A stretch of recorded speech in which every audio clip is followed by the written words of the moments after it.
Hi, everybody. This is Hondo Carpenter from Sports Illustrated's Fan Nation, the Las Vegas Raiders insider, part of the Fans First Sports Network. We are now bringing in a number one draft pick, 11th overall, had an amazing career playing for the Vikings, finished up in the Natty. But he's a guy, I got to tell you how much I love Trae. I have said this hundreds of times. I got to meet him when he was in high school, and his mom and dad are two of the most amazing humans that you'll ever meet in your life.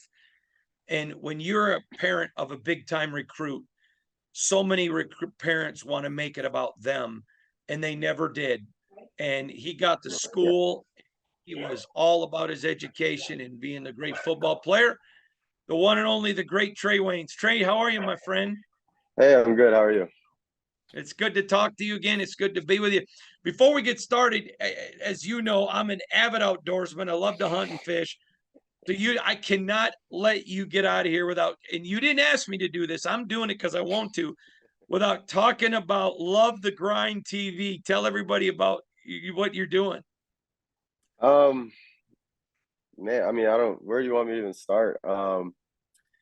Yeah, so, that came from, our hunting outfitter. That's initially what started it. And I mean, it's basically, Love the Grind TV is basically, I mean, yeah, I really don't know where to start.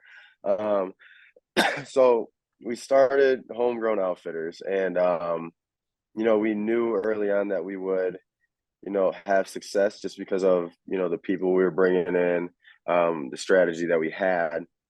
And, with that success came, opportunities. And one of the opportunities was, Love the Grind TV. And it initially started out as, just a YouTube platform. And a lot of what that was basically just showing, um, you know, everybody, and especially guys like me, or guys that were newer to hunting and just or had questions that you know you don't really have to be or go by the standard of what hunting is. And because a lot of people don't have 100 of acres, a lot of people weren't given the opportunity to hunt at a young age. So it's like what we did is we showcased that you can have success with a 10-acre food plot, and just stuff like that. And we just wanted to show people what we did and how we felt like we were changing the hunting industry. And then off that YouTube platform we continued to grow. And then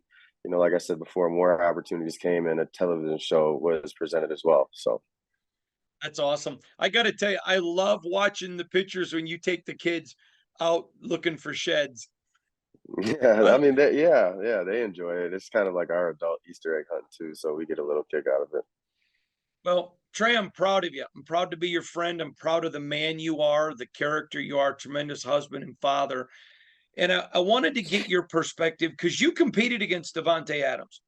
You Yeah. you know what that guy is like, and I Mhm. think he's the best receiver in the National Football League. A lot of good ones. I think he's the best.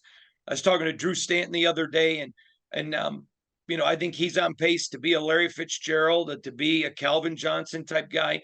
Can you give me your perspective? Because you were an elite corner that was on the field with him. What are your thoughts on Davante? I mean, I think you basically covered it. Sorry, No, what? I think you basically covered it. He's an amazing receiver. He's a good guy too. Because like you said, we were competing against each other when he was in Green Bay, when I was in Minnesota. So I covered him, quite a bit. Um, but I think he was also put in a really good situation with Aaron Rodgers too, because I think that helped elevate his game and push him to basically the next level. I mean, he was always a competitive guy, and probably always had that drive. But as you saw when I was at Michigan State, I had to be pushed too. And Quez was that guy to push me. And I feel like Rodgers was that for Davante, and I think that just accelerated his success.